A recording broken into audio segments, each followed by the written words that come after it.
আল্লাহর দেওয়া চোখ দিয়ে দেখতে পারলাম। তারা মজলুম ছিলেন, দেশের বাইরে ছিলেন, আসার মতো পরিস্থিতি ছিল। মায়ের বিদায় সৌভাগ্যবান উনি, ওনার ছোট ছেলে ইমামতি করছে। কিন্তু আমরা,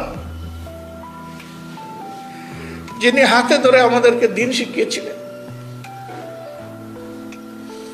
আমাদের উস্তাদ ছিলেন, মেন্টর ছিলেন,